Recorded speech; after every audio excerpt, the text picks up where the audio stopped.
ایک چرواہا تھا، وہ بکریاں چرایا کرتا تھا، اور بکریاں چرانے والے کی اور جانور چرانے والے کی معاشرے میں کوئی عزت نہیں ہوا کرتی۔ لوگ اس کو گری ہوئی نگاہوں سے دیکھتے ہیں، لوگ اس کو عظمت کی نگاہوں سے نہیں دیکھا کرتے، کوئی حیثیت معاشرے میں اس کی نہیں ہوتی۔ وہ بکریاں چگایا کرتا تھا، صبح کو جاتا تھا جنگل اور شام کو گھر آ جاتا، یہی اس کا معمول تھا۔ بڑا کمزور لاغر تھا، روزانہ کا یہ معمول، صبح جنگل جاتا شام آتا، صبح جاتا شام آتا، بس یہی زندگی گزر رہی تھی اس کی۔ اب کچھ دن کے بعد اس چرواہے کا انتقال ہو جاتا ہے، لوگوں نے اس کو دفن کر دیا تو دیکھا جیسے ہی دفن کیا تو اس کی قبر سے خوشبو مہکنا شروع ہو گئی۔ لوگوں نے دائیں قبر کو سونگا، بائیں قبر کو سونگا، کبھی ادھر جاتے کبھی ادھر جاتے، لیکن خوشبو نہ ادھر سے ہے نہ ادھر سے ہے، نہ دائیں نہ بائیں، نہ سامنے نہ پیچھے، کہیں سے نہیں۔ جو ابھی دفن کیا ہے اس کی قبر کی مٹی سے خوشبو مہک رہی ہے۔ لوگ پریشان، یہ تو بکریاں چگایا کرتا تھا، یہ تو عجیب حال تھا اس کا، صبح جاتا شام آتا، اس کی قبر سے خوشبو ایسے کیسے ہو سکتا ہے؟ اس سے پوچھا اس سے پوچھا، یہ کیا کرتا تھا؟ سب کو یہی پتا تھا یہ تو بکریاں چگایا کرتا تھا۔ اچھا، چند لوگوں نے کہا چلو اس کی بیوی سے معلوم کرتے ہیں کرتا کیا تھا۔ جب اس کی عورت کے پاس گئے تو پوچھا تمہارے شوہر کیا کرتے تھے؟ تو کہا یہ تو بکریاں چگاتے تھے بس، اور کچھ؟ کہا یہ دیکھو یہ کتاب رکھی ہوئی ہے، یہ کتاب رکھی ہوئی ہے، یہ صبح کی نماز پڑھ کے جب آیا کرتے تھے تو یہ اس کتاب کو کھولتے تھے، صاف کرتے تھے، چومتے تھے، آنکھوں سے سینے سے لگاتے تھے، اور پھر اس کی ہر آیت پر انگلیاں پھیرایا کرتے تھے، اور یوں آواز آتی تھی اے اللہ تو نے اس میں بھی سچ کہا، اس میں بھی سچ کہا، بس یہی کہتے جاتے۔ اور یہ گفتگو اس کی بیوی کی اور لوگوں کی چل رہی تھی۔ آواز آتی ہے غیب سے، لوگوں پریشان کیوں ہو؟ کیوں پریشان ہو؟ اس لیے اس نے ہماری کتاب کی عظمت کی ہے، ہماری کتاب کو سینے سے لگایا تھا، آنکھوں سے چمٹایا تھا، عظمت کی نگاہوں سے دیکھا تھا، اس وجہ سے ہم نے اس کی قبر کو قیامت تک کے لیے خوشبودار بنا دیا ہے۔ کوئی عمل محمد الرسول اللہ کی محبت کے بغیر اللہ کے ہاں قبول نہیں ہو سکتا۔ تو میں عرض کر رہا تھا کہ حضرت ابو ہریرہ ہیں اور محمد الرسول اللہ کی چوکھٹ ہے، صرف محمد الرسول اللہ کا عشق حاصل کرنے کے لیے، صرف محمد الرسول اللہ کی محبت حاصل کرنے کے لیے حضرت ابو ہریرہ محمد الرسول اللہ کی چوکھٹ پر بھوکے اور پیاسے ہر وقت پڑے رہا کرتے تھے۔ ابو ہریرہ ہی کہتے ہیں، اس حدیث کو روایت کرنے والے ابو ہریرہ ہیں، کہتے ہیں کہ محمد الرسول اللہ کا ارشاد ہے کہ جو قرآن کریم کا ایک حرف پڑھتا ہے، توجہ، جو قرآن کریم کا ایک حرف پڑھتا ہے، اللہ اس کے نامہ اعمال میں 10 نیکیوں کا ذخیرہ مرحمت کر دیا کرتا ہے۔ اور ابو ہریرہ کہتے ہیں نبی نے آگے فرمایا، جس نے اپنی زبان سے صرف الف لام میم کہا، صرف الف لام میم کہا، الف کے بدلے 10، لام کے بدلے 10، میم کے بدلے 10، جس نے صرف الف لام میم ایک بار اپنی زبان سے کہہ دیا، اللہ اس کے نامہ اعمال میں 30 نیکیوں کا ذخیرہ مرحمت کر دیا کرتا ہے۔ بتاؤ مجھے اب کہ یہ قرآن کتنی افضلیت والی کتاب ہے۔ اس لیے قرآن سے اپنا تعلق جوڑو، قرآن سے اپنا تعلق بڑھاؤ، قرآن سے اپنی وابستگی اختیار کرو۔ آج ساری طرف یہی آواز اور یہی پکار اور یہی صدا کہ مسلمان پریشان ہے، مسلمان ذلت کی زندگی گزار رہا ہے، مسلمان بھوک پیاس کی زندگی گزار رہا ہے، جو چاہتا ہے مسلمانوں کو مٹانے کے در پہ لگ جاتا ہے، جو چاہتا ہے مسلمانوں کو ختم کرنے کے در پہ لگ جاتا ہے۔ لیکن غلامان مصطفیٰ سنو، اس کے پیچھے وجہ کیا ہے؟ اس کے پیچھے کمی اور کوتاہی ہماری ہے۔ کیوں؟ اس لیے کہ ہم نے اللہ کی عظیم الشان کتاب سے اپنے تعلق کو ختم کر دیا ہے۔ جیسا تعلق ہونا چاہیے تھا آج قرآن سے نہیں ہے۔ کل تک کا دور تھا اور وقت تھا، گلیوں سے گزرا جاتا تھا تو صبح سویرے گھروں سے قرآن کی تلاوت کی آوازیں آتی تھی۔ آپ میں سے بہت سو نے سنی ہوں گی۔ اور آج ہمارے گھروں میں تو سویا پڑا رہتا ہے، ہمارے گھروں میں قرآن کی آواز سننے کو کان ترس جاتے ہیں۔ اس لیے قرآن سے تعلق جوڑنا پڑے گا۔ اگر کامیابی چاہتے ہو، عروج چاہتے ہو، سربلندی چاہتے ہو تو قرآن سے اپنے تعلق کو جوڑنا پڑے گا اور قرآن سے اپنی وابستگی اختیار کرنی پڑے گی۔ دیکھو، جب قرآن سے تعلق ہو جاتا ہے اور قرآن کی تلاوت میں اللہ نے ایسی کشش رکھی ہے، ایسی جاذبیت رکھی ہے، اگر کوئی دل کی گہرائی سے قرآن پڑھتا ہے تو خدا کی قسم قرآن پڑھنے میں بھی مزہ آتا ہے، اور پھر جب اس کا قرآن سنا جاتا ہے تو قرآن سننے میں بھی مزہ آتا ہے۔ یہ جاذبیت قرآن میں میرے اللہ نے رکھی ہے۔ اٹھاؤ تاریخ اور دیکھو، دشمنان اسلام جن کا اسلام سے، قرآن سے، محمد الرسول اللہ سے کوئی تعلق نہیں تھا، کوئی لینا دینا نہیں تھا، لیکن قرآن میں اللہ نے وہ جاذبیت رکھی ہے کہ غیر بھی قرآن چھپ چھپ کر سنا کرتے تھے اور اپنے دلوں کو قرآن کے ذریعے تسکین اور سکون پہنچایا کرتے تھے۔ اس لیے قرآن سے جڑنا پڑے گا، قرآن سے تعلق بڑھانا پڑے گا۔ میں آپ کو بتاؤں، آپ میری طرف توجہ دیجئے، میں آپ کو بتاؤں کہ قرآن سے جڑنے سے کیا ملتا ہے، قرآن کی تلاوت سے کیا حاصل ہوتا ہے، قرآن میں کیا کمال اللہ نے رکھا ہے۔ آپ کو میں بتاؤں، ذرا آپ دل کے کانوں سے سنو۔ مسجد نبوی میں ایک بزرگ جن کا نام حضرت ابو عاصم ہے، یہ مسجد نبوی میں محمد الرسول اللہ صلی اللہ علیہ وسلم کی مسجد میں بچوں کو قرآن پڑھایا کرتے تھے۔ بچے قرآن پڑھنے آتے تھے، یہ قرآن انہیں سکھایا کرتے تھے، قرآن پڑھایا کرتے تھے، قرآن کی باتیں کیا کرتے تھے، قرآن کی تعلیم دیا کرتے تھے۔ ایک روز جب یہ پڑھانے آئے مسجد نبوی میں تو بچوں نے انہیں گھیر لیا اور ان سے کہا، استاد جی، آج تو ہم آپ کے پاس سے ایک عجیب خوشبو محسوس کر رہے ہیں۔ آپ نے خوشبو کون سی لگائی ہے؟ ہمیں اس خوشبو کا بتا دیجئے۔ ہم نے تو مکے کی خوشبوئیں بھی سونگھی ہیں، مدینے کی خوشبوئیں بھی سونگھی ہیں، سارے عرب کی خوشبوئیں لگائی ہیں، لیکن جو آج آپ کے پاس سے خوشبو آ رہی ہے وہ خوشبو ہم نے کبھی نہیں سونگھی ہے۔ کون سی خوشبو آپ نے لگائی؟ استاد خاموش رہے اور بچوں کو ٹال دیا۔ پھر دوسرا دن ہوا، استاد تشریف لائے، پھر یہی سوال، پھر یہی بات۔ استاد جی، خوشبو کون سی خوشبو لگائی ہے؟ ہمیں اس خوشبو کا بتائیے۔ ہم وہ سکون محسوس کر رہے ہیں اس خوشبو سے کہ ہم نے اس سے پہلے کبھی وہ سکون محسوس نہیں کیا ہے۔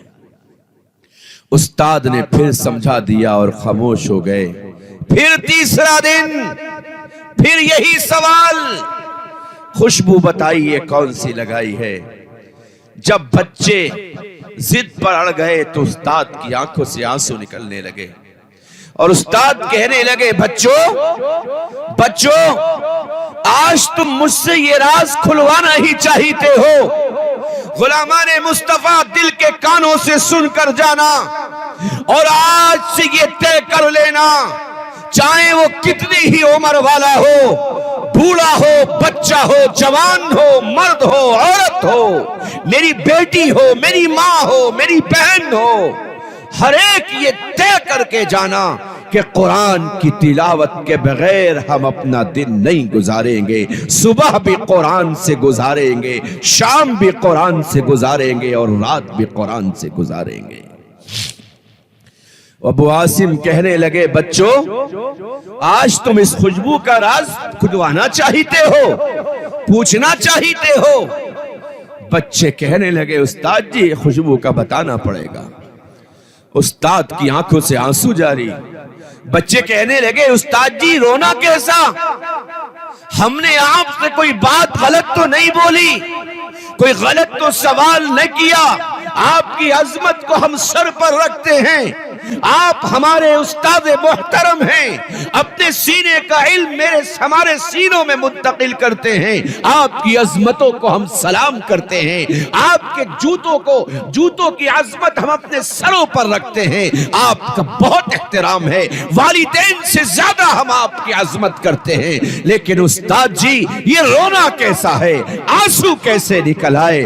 تو استاد جی کہنے لگے بچوں یہ بات ہی ایسی ہے کہ تم جب یہ راز کھلوا رہے ہو اس لیے آج میری آنکھوں سے آنسو ٹپک پڑے۔ دیکھو راز یہ ہے اس خوشبو کا۔ ابھی تین دن پہلے میں اپنے گھر پر اپنے بستر پر سو رہا تھا، رات میں میرے خواب میں محمد الرسول اللہ تشریف لے آئے، محمد الرسول اللہ تشریف لے آئے، اور آنے کے بعد میری آنکھ کھلی اور مجھ سے کہا ابو عاصم میرے قریب آ جاؤ۔ میں گھبرا گیا، مجھ سے کہا میرے قریب آؤ۔ میں ہمت کر کے آگے بڑھا، مجھ سے کہا اور قریب آؤ۔ میں ہمت کری اور آگے بڑھا، مجھ سے کہا اور قریب آؤ۔ میں ہمت کر کے آگے بڑھا، پھر مجھ سے کہا ابو عاصم میرے سینے سے لگ جاؤ، میرے سینے سے لگ جاؤ۔ مجھے سینے سے لگا لیا اور مجھ سے کہا ابو عاصم تم قرآن بہت پڑھتے ہو، تم قرآن بہت پڑھتے ہو، بڑی لذت سے پڑھتے ہو، تمہارا قرآن پڑھنا مجھے بڑا اچھا لگتا ہے، اس لیے لو آج میں تمہاری قرآن کی تلاوت پر، تمہارے قرآن پڑھنے پر آج میں تمہیں تحفہ دے کے جا رہا ہوں۔ کہا کہ بس محمد الرسول اللہ نے اپنے ہونٹوں سے میرے ہونٹ لگا دیے، جس رات سے اپنے ہونٹ میرے ہونٹوں پہ لگائے ہیں اسی رات سے اللہ نے میرے منہ کو خوشبودار بنا دیا۔ سبحان اللہ۔ غلامان مصطفیٰ قرآن کی تلاوت پر یہ ملتا ہے۔ قرآن کو پڑھ کر دیکھو، قرآن کھول کر دیکھو، قرآن کو سینے سے لگا کر دیکھو، قرآن کو آنکھوں سے چمٹا کر دیکھو، کیا سکون نصیب ہوگا۔ وہ سکون آپ کو دنیا کے کسی کونے پہ نہیں نصیب ہو سکتا۔ آج بہت سارے لوگ کہتے ہیں قرآن ہم سے پڑھنا نہیں آتا، قرآن پڑھنا نہیں آتا، قرآن سیکھا نہیں، قرآن پڑھا نہیں، عمر ہو گئی، بوڑھے ہو گئے، کمر جھک چکی ہے، پیر آڑے ہو چکے ہیں، پیروں نے جواب دے دیا ہے، نماز کھڑے ہو کے نہیں پڑھ پا رہے، بیٹھ کے پڑھ پا رہے، کیسے پڑھیں ہم قرآن؟ پڑھنا نہیں آتا۔ لو اور آگے بڑھ کے سنو، ایک چرواہا تھا، وہ بکریاں چرایا کرتا تھا، اور بکریاں چرانے والے کی اور جانور چرانے والے کی معاشرے میں کوئی عزت نہیں ہوا کرتی ہے۔ لوگ اس کو گری ہوئی نگاہوں سے دیکھتے ہیں، لوگ اس کو عظمت کی نگاہوں سے نہیں دیکھا کرتے، کوئی حیثیت معاشرے میں اس کی نہیں ہوتی۔ وہ بکریاں چگایا کرتا تھا، صبح کو جاتا تھا جنگل اور شام کو گھر آ جاتا تھا، یہی اس کا معمول تھا۔ بڑا کمزور لاغر تھا، روزانہ کا یہ معمول، صبح جنگل جاتا شام آتا، صبح جاتا شام آتا، بس یہی زندگی گزر رہی تھی اس کی۔ اب کچھ دن کے بعد اس چرواہے کا انتقال ہو جاتا ہے، لوگوں نے اس کو دفن کر دیا تو دیکھا جیسے ہی دفن کیا تو اس کی قبر سے خوشبو مہکنا شروع ہو گئی۔ لوگوں نے دائیں قبر کو سونگا، بائیں قبر کو سونگا، کبھی ادھر جاتے کبھی ادھر جاتے، لیکن خوشبو نہ ادھر سے ہے نہ ادھر سے ہے، نہ دائیں نہ بائیں، نہ سامنے نہ پیچھے، کہیں سے نہیں۔ جو ابھی دفن کیا ہے اس کی قبر کی مٹی سے خوشبو مہک رہی ہے۔ لوگ پریشان، یہ تو بکریاں چگایا کرتا تھا، یہ تو عجیب حال تھا اس کا، صبح جاتا شام آتا، اس کی قبر سے خوشبو ایسے کیسے ہو سکتا ہے؟ اس سے پوچھا اس سے پوچھا، یہ کیا کرتا تھا؟ سب کو یہی پتا تھا یہ تو بکریاں چگایا کرتا تھا۔ اچھا، چند لوگوں نے کہا چلو اس کی بیوی سے معلوم کرتے ہیں کرتا کیا تھا۔ جب اس کی عورت کے پاس گئے تو پوچھا تمہارے شوہر کیا کرتے تھے؟ تو کہا یہ تو بکریاں چگاتے تھے بس، اور کچھ؟ کہا یہ دیکھو یہ کتاب رکھی ہوئی ہے، یہ کتاب رکھی ہوئی ہے، یہ صبح کی نماز پڑھ کے جب آیا کرتے تھے تو یہ اس کتاب کو کھولتے تھے، صاف کرتے تھے، چومتے تھے، آنکھوں سے سینے سے لگاتے تھے، اور پھر اس کی ہر آیت پر انگلیاں پھیرایا کرتے تھے، اور یوں آواز آتی تھی اے اللہ تو نے اس میں بھی سچ کہا، اس میں بھی سچ کہا، بس یہی کہتے جاتے۔ اور یہ گفتگو اس کی بیوی کی اور لوگوں کی چل رہی تھی۔ آواز آتی ہے غیب سے، لوگوں پریشان کیوں ہو؟ کیوں پریشان ہو؟ اس لیے اس نے ہماری کتاب کی عظمت کی ہے، ہماری کتاب کو سینے سے لگایا تھا، آنکھوں سے چمٹایا تھا، عظمت کی نگاہوں سے دیکھا تھا، اس وجہ سے ہم نے اس کی قبر کو قیامت تک کے لیے خوشبودار بنا دیا ہے۔ تو لوگوں، قرآن پڑھنا نہیں آتا تو اللہ نے ہاتھ دیے ہیں، دو آنکھیں دی ہیں، قرآن کھول سکتے ہو اور قرآن دیکھ سکتے ہو اور قرآن کی آیات پر کچھ نہیں کہہ سکتے تو اپنی زبان سے قرآنی آیات کی ہم تصدیق کر سکتے ہیں اور بسم اللہ الرحمن الرحیم پڑھتے جا سکتے ہیں۔ یقیناً اللہ کی ذات وہ ذات ہے کہ وہ قرآن کی تلاوت پر بے شمار نیکیاں دینے پر قادر ہے۔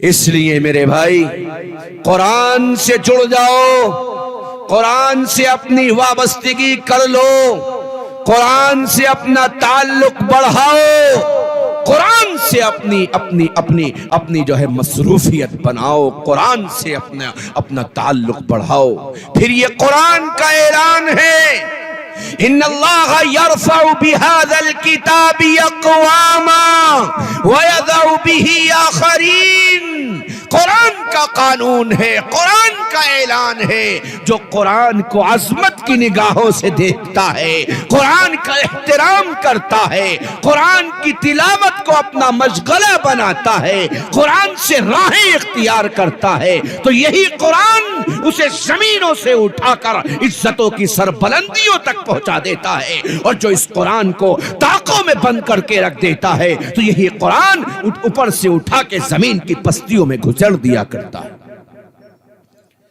قرآن کی تلاوت، یہ قرآن قیامت کے دن اللہ کے سامنے آئے گا، کچھ بھی قرآن کی تلاوت کر رکھی ہوگی، 2 آیتیں 4 آیتیں 1 آیت جو بھی پڑھ رکھی ہوگی، یہ قرآن اللہ کے حضور آئے گا اور سفارش کرے گا، اللہ یقیناً یہ تیرا بندہ گناہگار ہے، یقیناً یہ گناہگار ہے، اللہ میں تیری عظمت والی کتاب ہوں، تو نے جبرائیل کے ذریعے نازل کی تھی، محمد الرسول اللہ پہ نازل کی تھی، اللہ میری سفارش یہ ہے تو اپنے اس بندے کو جہنم میں نہ ڈالنا، اللہ میری سفارش سے جنت میں ڈال دے۔ اللہ قرآن کی سفارش قبول کرے گا اور قبول کر کے اس شخص کو جہنم سے بچا کے جنت میں داخل کر دے گا۔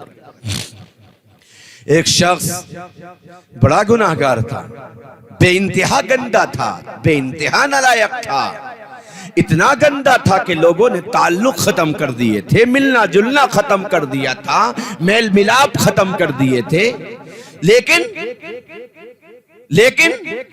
ایک تمنا تھی، اگر بیٹا اللہ دے دے گا تو اسے قرآن کی تعلیم دلاؤں گا، اسے قرآن سکھاؤں گا، قرآن پڑھواؤں گا، اسے قرآن کی دولت دلواؤں گا، یہ تمنا لیے پھرتا تھا۔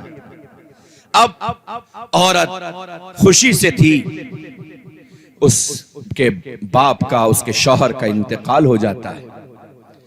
انتقال کے کچھ مہینوں کے بعد گھر میں بچے کی ولادت ہوتی ہے، اور ہوتا بھی بیٹا ہی ہے۔ اب کچھ پروان چڑھا بیٹا، بڑا ہوا، چلنے پھرنے کے لائق ہو گیا، تو اس بیوی کو اپنے شوہر کی یہ بات یاد آ رہی ہے کہ میرے شوہر کی یہ تمنا تھی اور وہ مجھ سے تذکرہ کرا کرتا تھا، دیکھ اگر گھر بیٹا آیا تو اسے قرآن کی تعلیم دلاؤں گا، اسے قرآن پڑھاؤں گا۔